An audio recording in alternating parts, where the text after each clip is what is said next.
Paranormal Punches is part of the Podbelly Network. Go to podbelly.com for more great podcasts. Hey, y'all. This is Frank the Bigfoot, and you're listening to the Paranormal Puncher.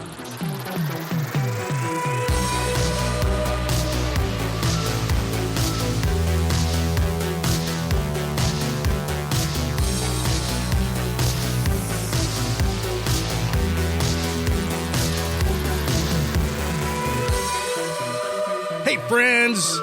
Welcome to Paranormal Punchers, where we take a paranormal topic, give it a shot of whiskey, and put it on a roller coaster.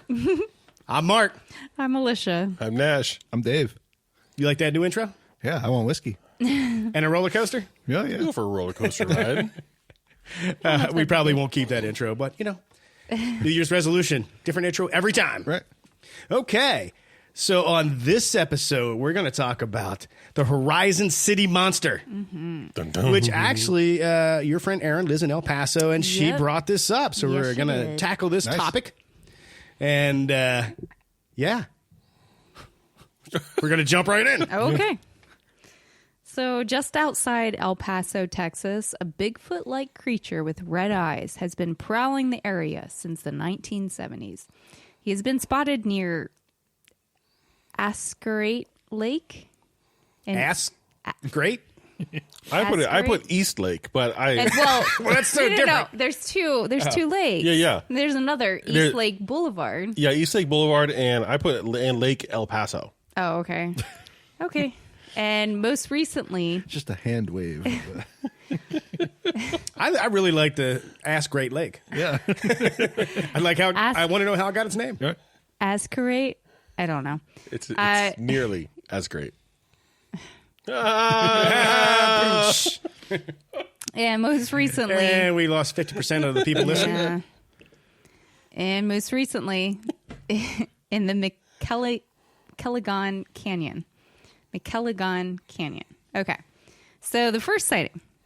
The Horizon City Monster's first sighting dates back to the 1970s.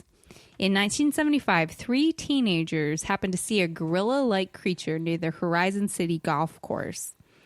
A former deputy of the El Paso County Sheriff's Department was sent to investigate their claim, and he found a track.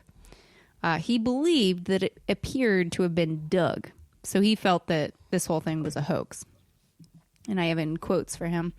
Someone had to have made those tracks. There's a lot of people that were very upset, but it never bothered me. I didn't think it was for real. Now, so he didn't believe the teenager's story, but he felt obliged to investigate. He also claimed that there may or may not have been a long-haired hermit who lived in the surrounding mountains. Apparently, hunters in the area had found a cave that had old cans in it, so he felt that what the teenagers saw was this hermit. Some long-haired dude. Yeah. And it was the 70s. Yeah. Early 70s. Some long-haired hippie guy Yeah. was living out in the woods. They found his cave, and they found a bunch of cans. Now, I don't know if... I was thinking about that. I don't know if when they said cans, if they meant like, what, cans of like pork and beans, you know, if it was some guy out in the woods, there would be more in the cave than just cans. Just cans, yeah. Because we all as humans accumulate stuff. Mm-hmm. You know, it would be, you would see a fire, maybe a bedroll or something like that. Or were they like Miller Lite cans, you know? Oh, Depending on the hermit. yeah. You I know? don't know. Fast forward almost 20 years. Okay. Okay. Cecilia Montanez saw the creature for the very first time in 2001 while she was driving along a highway near El Paso. She spotted it crouched over a dead coyote. Mm-hmm. It stood upright and walked to a nearby mesquite mound, which is kind of like a dune type of thing. Yep. She claimed that it was initially taller than the mound. It went to the other side of the mound and with each step seemed to get lower to the ground before it then vanished. Was it doing that that mime trick when it went behind the mound? That's what I thought. Like when you do behind the couch, you know, and you take steps down like you're going into the ground. Right. Her conclusion at that point is that it must have gone into like a trap door hidden below the dirt. Okay. Yeah. Yeah. Now, she slowed and then stopped her car at that spot where the creature had been crouching when she first saw it. There was a dead coyote there with a hand-sized fresh blood smear on its right side. She didn't see any bite feel marks. the Roadrunner finally got revenge. But she... I could just now envision the Roadrunner with like the Rambo thing and the Rambo bandana around him and a big gun on his back. Nice. Thanks, It's Mark. okay. She didn't see any bite marks, but she also did not get out of the vehicle at all. She noticed the coyote's head had been cleanly severed and tossed about 10 to 15 feet into the desert away from the road. There was also no blood anywhere but that one handprint on the carcass. It wasn't even on the ground, the blood. She did not feel safe enough to get out of the car, so she drove away. And Yeah. they found no blood because it said that this creature, because there's not a lot of vegetation in the area, basically kills animals, sucks their blood out, and then eats their organs. But it didn't say anything about like what it does with the other stuff. Do you know what I mean? Because then Right. there would be some carcass laying around. So I mean, I think of it like it's like There was a carcass Yeah, with a bloody handprint on it. right. And how did no. I thought they said that the coyote was gone. When she looked back, the whole coyote was gone. Oh, well, I haven't gotten to that yet. Oh. Nash. but You jumped ahead. how would it drink the blood? Like when you eat a crawfish. You ever eat a crawfish? Oh, okay, but No, answer the question, Dave. Have you ever eaten a Have crawfish? you ever eaten a crawfish? yes, I have. Then you know how to do that. No, but to get blood on the hand to make a bloody handprint without getting blood on the ground. Well, he severed it. Like I'm thinking, he severed it like a karate chop, or he just pulled. He couldn't have pulled the head off because it would have been a clean cut. Right. Well, and if you do that, then you have blood coming out of two different pieces. So are you sucking both pieces at the same time? You gotta. It's got to be like crawfish. You suck the head off, but then you're not going to get a bloody hand. Well, you would get the bloody head from taking the head off, As soon as you take the head off, you're going to get blood on the ground. unless you're kind of like holding it. You're like you cut it and then you hold the body with the one, and then you do the crawfish suck on the other. But the head's going to drip blood. Not if it's in your mouth. I'm not following this. Anyways, let's go. I don't know who to give a point to. I feel in that debate, I like Dave's argument better. Yeah. But Nash had so many better sound effects that it's tie 1-1. We'll see at the end of the show who wins. Right. Yeah. Challenge. Oh, boy. So she went home, and End of story. yeah. And that was it. She, her husband, and another friend, which the one story I was reading, it said man friend. Okay. So I don't know. Okay. It was a male. Right. Yes. Okay. What does that have to do with it? I don't know. I just thought it was funny. In my notes, I was like, I'm just going to put friend, but Yeah, because in the story it says like man friend. Yeah, it says yeah. man friend. yeah, whatever. They came back the following day to check out the area and the location where she had, seen it. The carcass was gone. There was no cave or trapdoor that was found, and they didn't find any footprints. But of course, it's sand, so it's going to blow away. Right. Her husband and friend, they seemed to be much shorter than the creature she had seen when she compared them to the mound, which is why she had assumed that it went underground at that point. Now, her second sighting. Same person, second sighting. Same man friend? No, I don't think she has any friends in this one. They don't- Wow. No, I need what happened between those two sightings. They were kind of close. They weren't around. Okay. Around 9 p.m. in October of 2002, she was driving home, and she was just pulling up to her home when she noticed a large creature was standing in the entryway of her next-door neighbor's house. The creature appeared to have the same shape and build as the one she had previously seen in the desert, and his eyes appeared to glow red, kind of similar to like what a cat's eyes do. The creature walked upright in front of the house, then went down on all fours and ran quickly, like a blur, up the street, around the corner, and into the desert. She said that there were no sounds or odors with either of these encounters. And just to kind of give you like another, I don't even know if this has anything to do with it, but in June of 2003, so like the next year, just after dark, she was taking the trash out and heard a deep growl that wasn't similar to anything she had ever heard. So she went inside at that point. But. And from what you're saying about there was no smells. Yeah, no smells. Yeah, which is weird because this guy's supposed to be pretty stinky. Well, she didn't say she had any smells going on. Yeah, so that's kind of the one thing for me where it's like, well, you could see him. I guess it depends on how close the neighbor is that front door was. Right. You know, if your neighbor is across the street, it's probably like 30 feet away, 40 feet away. You probably wouldn't smell him that far away. But heard a growl behind her. Oh man, you get that stench pretty quick. Yeah, she Unless it can throw its voice. Yeah, there was no ventriloquist. So far, what I'm picking up is that the Horizon City Monster is also from vaudeville days, like all the things.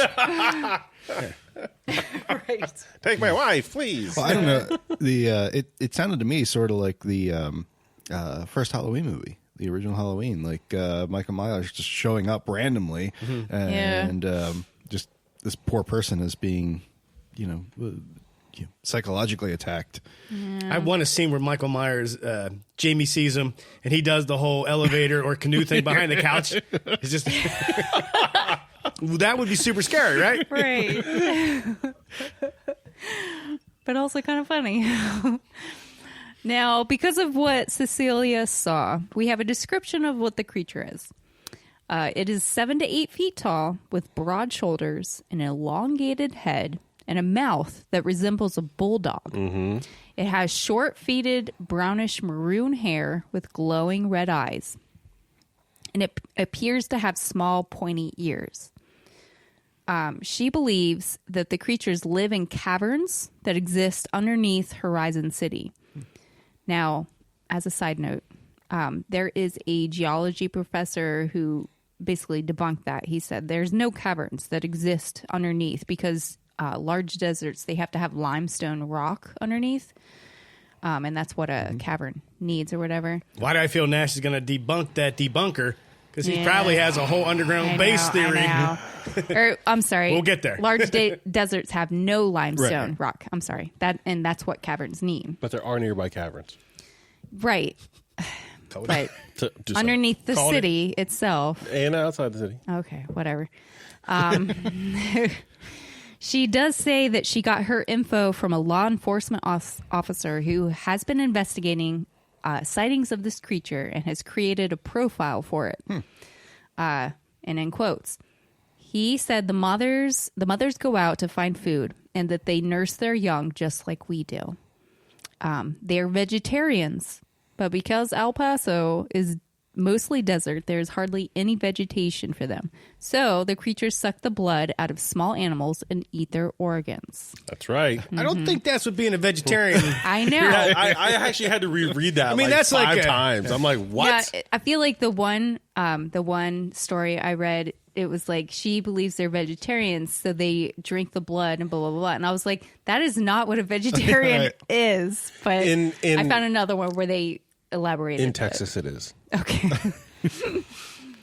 But wouldn't you just, like, the grocery stores, just run into the grocery store and grab the produce aisles, like, right in the entrance?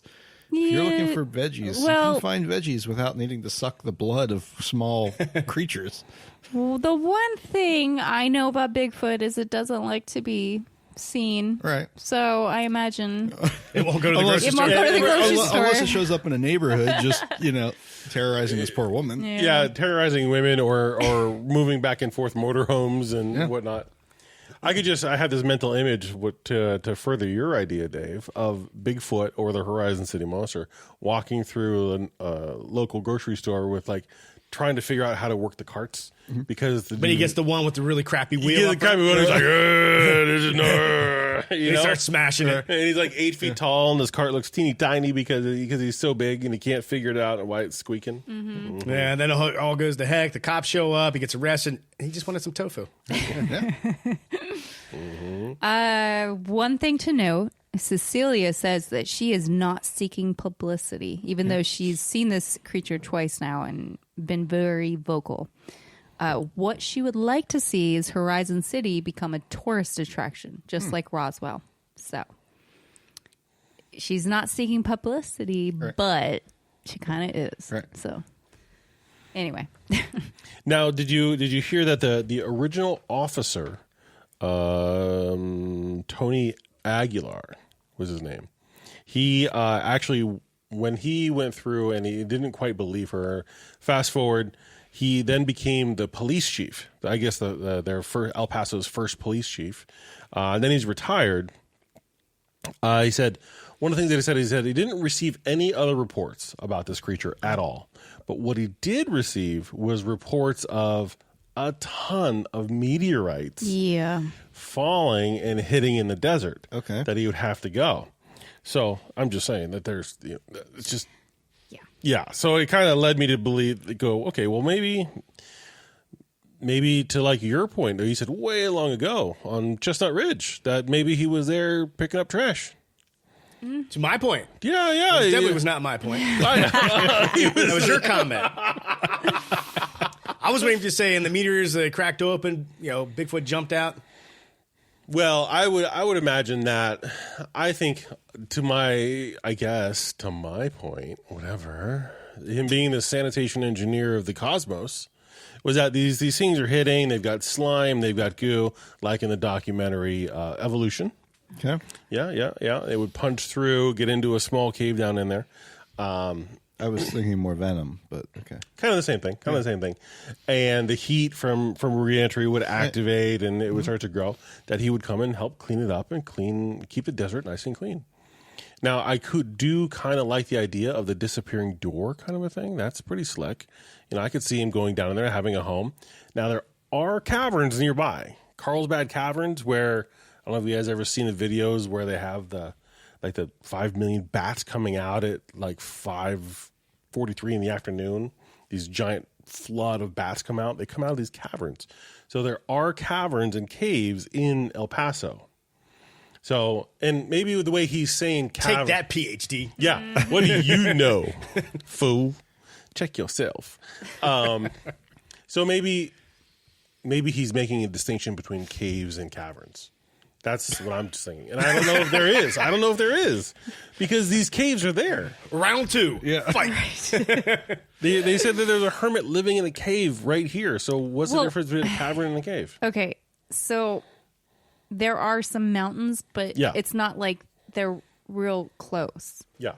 Like, it would probably take an hour or whatever. You're saying there's no tunnels in the El Paso. Yeah, there's nothing underneath El Paso or Horizon City. That's what he's saying. Sounds like a cover-up. I think there is, because there didn't you find that there are some tunnels underneath El Paso? Because there are. They showed pictures of them. They're like bricks. There's like a way to get completely through El Paso underground. Yeah. Well, not. I mean, are you talking man-made? Yes. Of course, there are man-made tunnels. Are you referring to subways? Sewers? No, and no. Because there's always underground tunnels. Common city infrastructure. New York has a whole bunch of them. No, these tunnels are like 6 feet. They are bricked. They were bricked in, these tunnels. So if you take a look, you'll see that they're I don't know if the tunnels are man-made or the people went down and just made facades for the walls. That I don't know. Oh, look, see, you found some pictures. Yeah, but I don't think that's what we're talking about when we say like that. Those are tunnels underneath. That's underneath El Paso. Yeah, but Right. that's not where a Bigfoot is going to live. No, I agree. We're with talking you. like what Batman would fall into and create a bat cave out of. No, and I agree. Squatch Cave. Yeah. Now I agree, because those are obviously they've been bricked in, so they're safe for people to go into. I would never do that, but they're still there. But That's just the infrastructure of the city that they built upon to build the city. that's actually meant for people to walk around in, which is pretty cool. So technically, you're not wrong. But are you right? What I'm saying is that what's underneath El Paso is that 100% of the caves that are there. Because if a cave has some kind of issue, they just seal it off and make the rest of the caves. So they don't let you go. And the cave system is much more extensive than what the humans went in and bricked out and made safe for people to walk through, is what I'm trying to say. Okay, so you're saying there's caves underneath El Paso. There's tunnels. Okay. No. There is a difference between a cave and a tunnel. Right. Yes. But tunnels usually lead to caves. Okay. Yeah. That's what I'm saying. There could be more underneath there that we don't know. Everything I'm seeing in image search right now of El Paso tunnels is man-made. I'm not seeing anything that's showing like a natural cavern system under the city, Which is what the city wants you to think. Which is what it I said that for you, Nash. Thank you. What I got from the story was implied of where this creature lived. Well, right. What I'm trying to say is there's more there than what that meets the eye. Right. That's right. Yeah. And that, who's to say that the creature doesn't live in the man-made tunnels, but still. I'm just saying that there's more underneath the city than that. What they let people walk through is already, they've gone through and they said, we don't know what's down there, so we're just going to wall that off. Right. And I mean, that's the way I handle my problems. Yeah. I just compartmentalize it and wall it off. Exactly. So why wouldn't they do it underneath El Paso? Oh, boy. So, yeah. So anyway, that's what I'm saying. Is I like the idea of that this creature has kind of an out right there that you would go back and you wouldn't see it. That's all. All right. So I have actually the last sighting that I have is from July 29th, 2003. And I have a really nice quote for it, which I think Mark is going to read for me. But Brooks D., he saw one of these creatures around 7 a.m. just east of El Paso.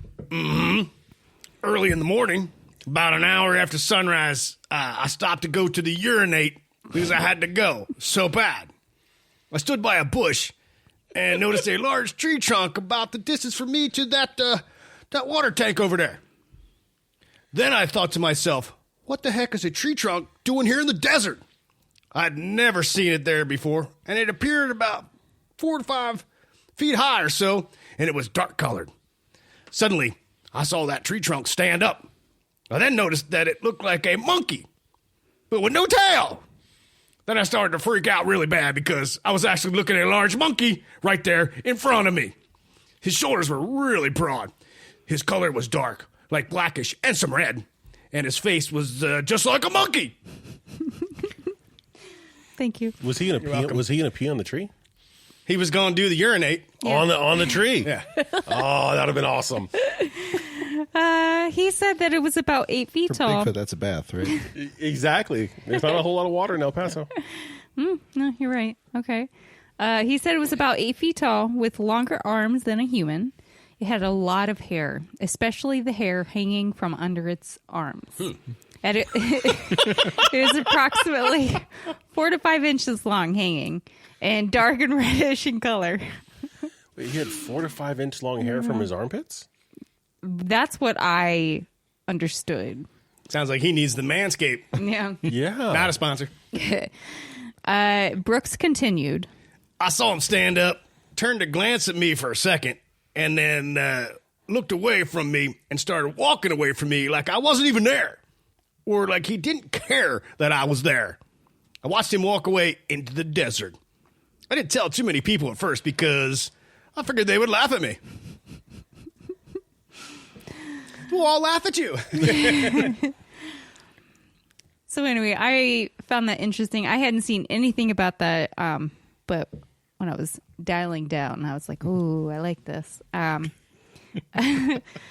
Now, most recently, other Horizon City residents, they have seen it in the desert, usually near East Lake or near Lake El Paso, drinking water. Some say that they can also hear the creature humming or have encountered a strong smell, but they haven't. I don't know.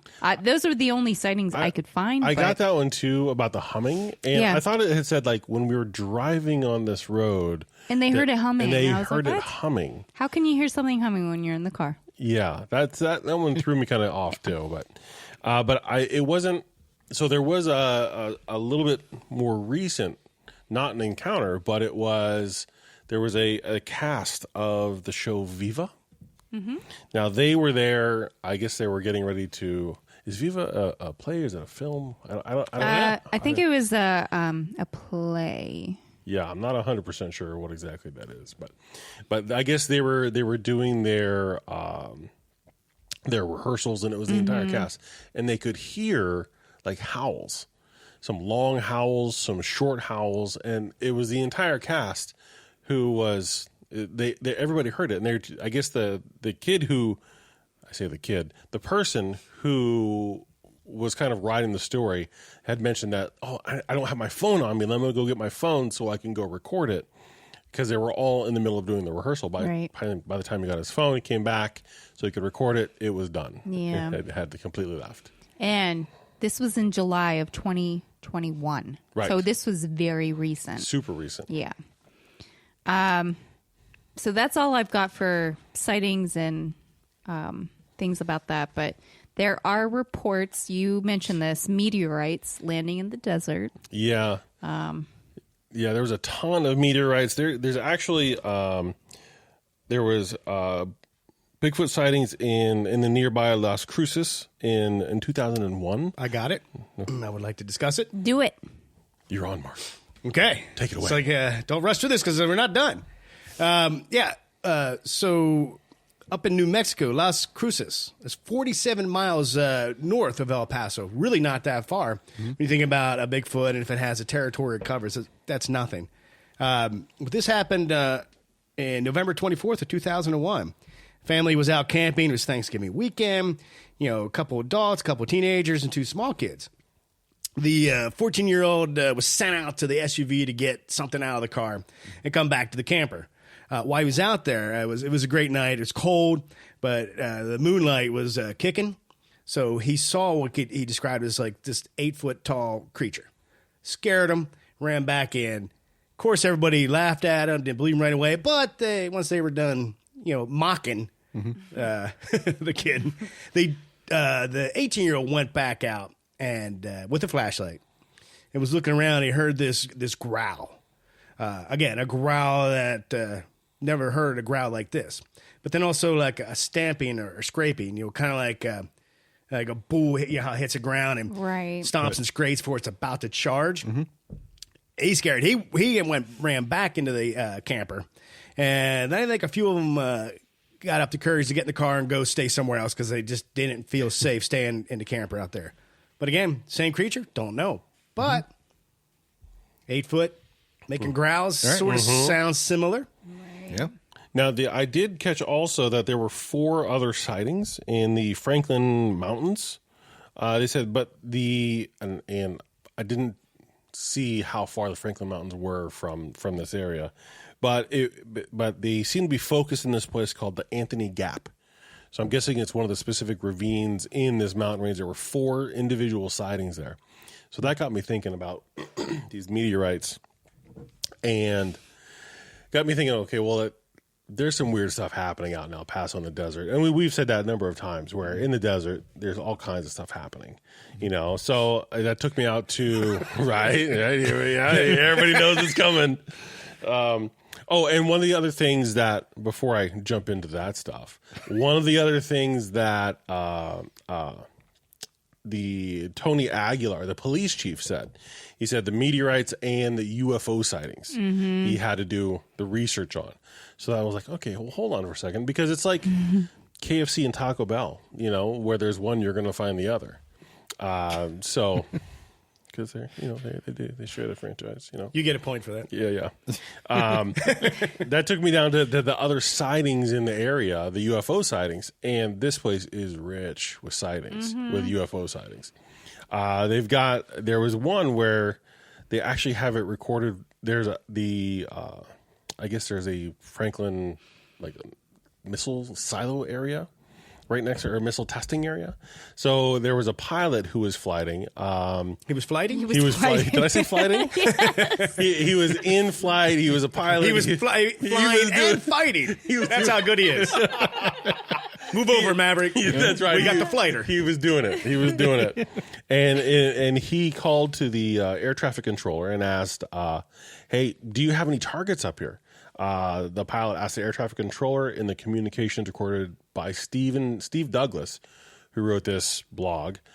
We just had something go right over the top of us. I hate to say this. It looked like a long cylindrical object that almost looked like a cruise missile type of thing moving really, really fast that went right over the top of us. And that was, so as it turns out, they shoot off missiles. They always test off missiles in the desert. So in January of 2020, separate from that, a grouping of bright lights captured on cell phones hovering in the night sky over northeast El Paso caused a flood of inquiries on social media, many wondering if it was a fleet of spacecrafts from a galaxy far, far away. Oh, boy. I mean, I've got a whole list here of different occurrences of UFOs that are happening, but I like it when the pilot says to the traffic controller, "Hey, there's a thing here. Was that you guys?" And he was like, "No, Right. no, we're not shooting anything." So, there's a couple of glowing orbs that are happening.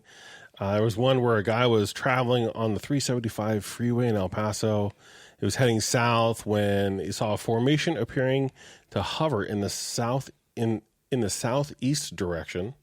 At first glance, it appeared a line formation, and as I stared closely and tried to focus on it, the formation had a slight bend at the end.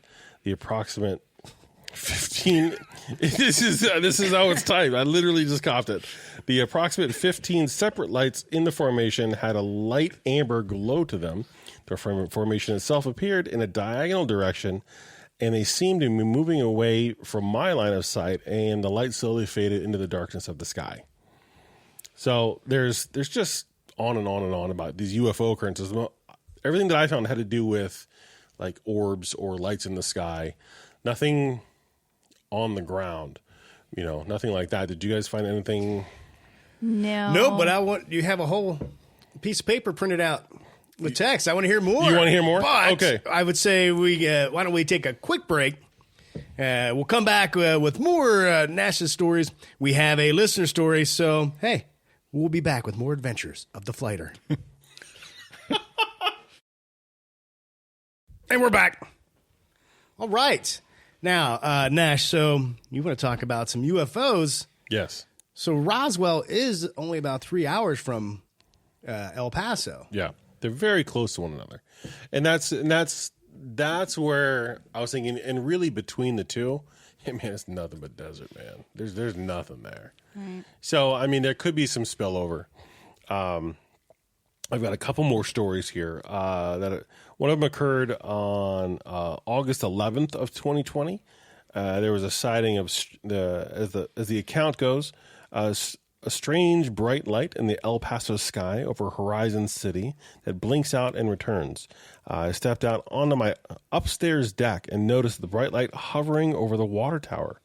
It stayed in the same spot for approximately 20 minutes, and as I was keeping a close watch on it, all of a sudden, it disappeared or blinked out. So I was thinking, well, the water tower, if the water tower's right there. It all depends on how high above the water tower, I guess. This next one kind of had me confused a little bit because it occurred.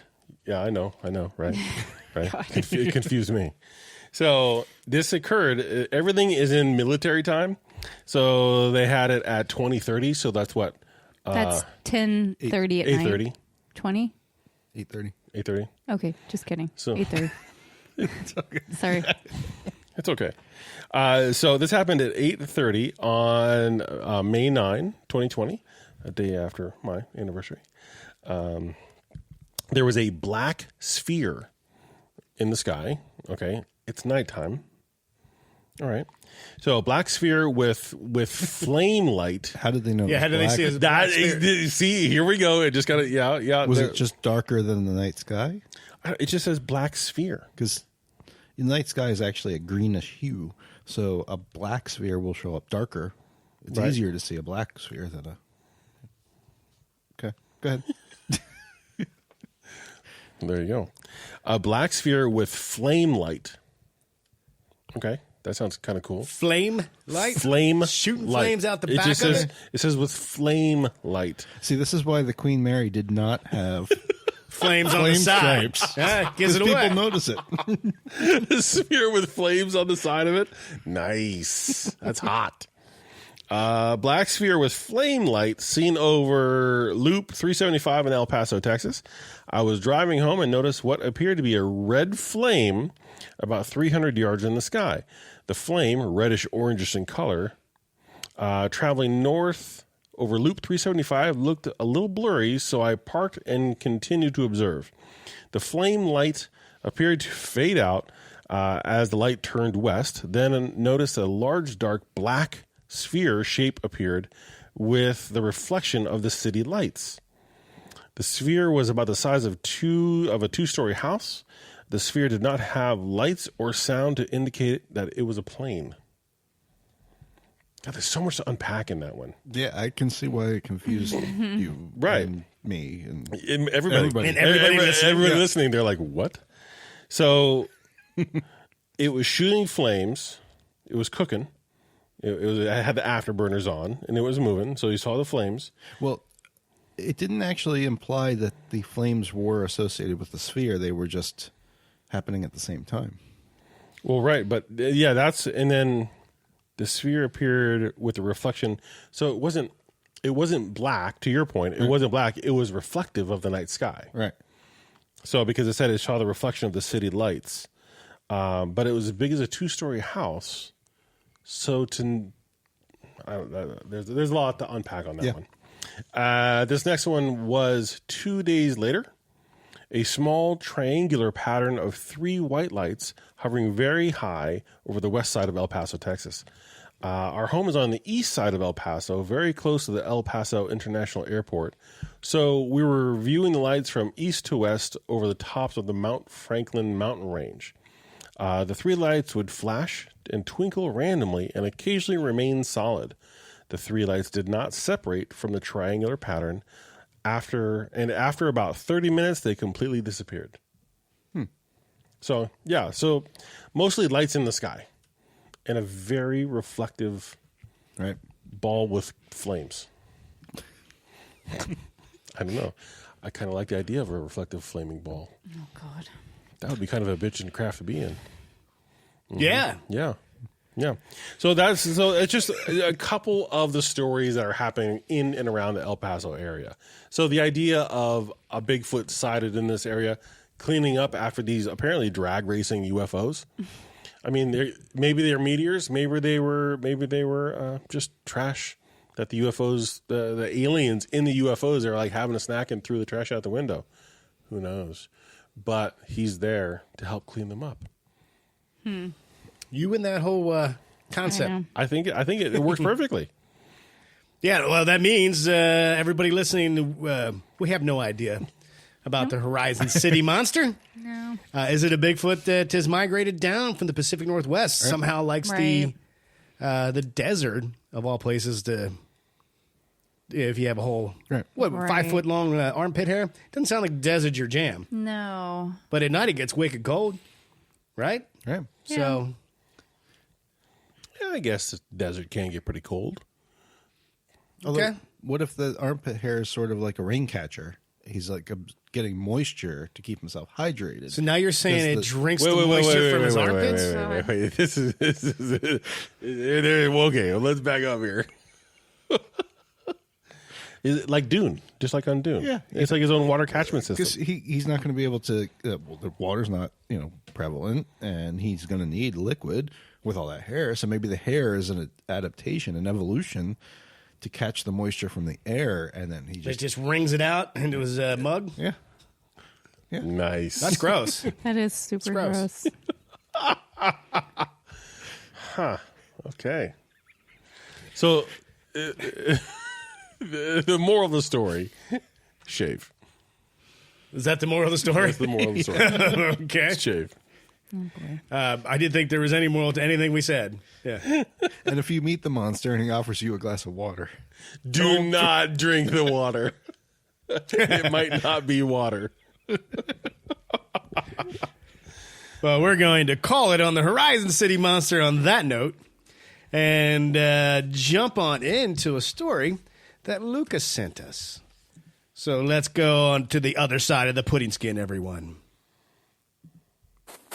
So my encounter, albeit, was not the cliche horror experience that you read and hear about. Really, still to this day, makes me question physics, what I know about the laws of nature. I worked at a mall for the night shift custodial and maintenance crew, and at one point in time had asked the security guards where in the mall they felt the least comfortable being by themselves at night. And this is in Western Washington. There was a series of underground catacombs. I don't want to mention the exact mall, but there was a series of underground catacombs that were in L shapes, and they were pure square cement corridors that would go maybe the length of a football field in an L shape. And every single noise that was made in them would reverberate and echo up and down. You could just drop a pin, any slight sound would just bounce up the walls and then back down, and you could hear them go away from you and then back to you. It was so perfect. The only fixtures on these corridor linings, these walls, were the lights. And I had asked them where they thought the most creepy place was, and they said this one specific corridor, this one L of one of these, this one leg of one of these L's. And so I started taking to eating my lunch down there. And my lunch was 11:30 to midnight. And I would walk halfway down that one specific corridor. I'd sit up against the wall. I'd open my little sandwich, and I'd hear the wrappers crinkling away from me in both directions. To my right, to my left, they would just bounce off the walls, the sound of my wrappers, and then they would bounce back towards me. Just the echoes of them, 50 yards in one direction, 50 yards in the other, and they'd return. And, as cliche as this is, on Halloween night, one year that I was there, I was taking my lunch, and I had my sandwich, and I was sitting on the floor, leaning against the wall, and about 5 yards to my right, I started hearing high heels. And they walked maybe a couple of feet in front of me, right down the middle of the corridor. From my right, about 5 yards, straight in front of me, to my left, about 5 yards, and then just stopped. Now, albeit that sounds scary, I suppose. I mean, it was a disembodied audio experience. But the thing that sticks with me, the thing that really, to this day, makes me question what I know about the way the paranormal is experienced and what it means is this corridor, every single sound made an echo. Every single sound bounced off these walls going in both directions. These high heels were far, far louder than my sandwich wrapper, far louder than the zipper of my jacket, far louder than any noise I brought down into that place. And they walked right in front of me and did not produce a single echo. No echo whatsoever hit those walls, though I sat there and heard them. And even now, just telling the story, it just makes my skin crawl. I have no way to really grasp what that even means. I mean, does it mean that this was a sound that only manifested through my auditory input, but not in the tangible reality in which we all experience? Does it mean that it only existed because of my energy output? Does it mean that I was experiencing something through the pudding skin, my dudes, through the pudding skin? I mean, I just don't, I don't know, I just don't know. And to this day, it wasn't the fact that I heard the high heels that really makes my eyes water. It was the fact that these high heels in an environment that produced, in the laws of our natural physics, such a prevalent echo.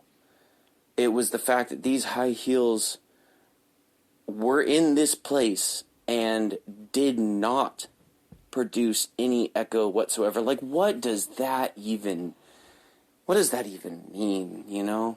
I don't know. So there we go. I hope you enjoyed, and this is probably longer than you wanted it to be, so thank you for your time. Thanks, Lucas. Yeah. thank Wow, you. that was a cool story. Yeah. Again, interesting. You heard the sounds you heard not making any echoes. Yeah. What was it? I'm thinking Right. vampire. Ooh. Ooh. Just they've evolved from the no mirror reflection to no audio reflection. Right. Is a reflection a reflection a reflection? Right. That's a good question. Because again, Yeah, I was it talking is. about how you can't see a vampire in a mirror. Right. He has no reflection, but is that how the sound works? Right. Well, I've never heard that before, but I'm thinking this is an evolved vampire.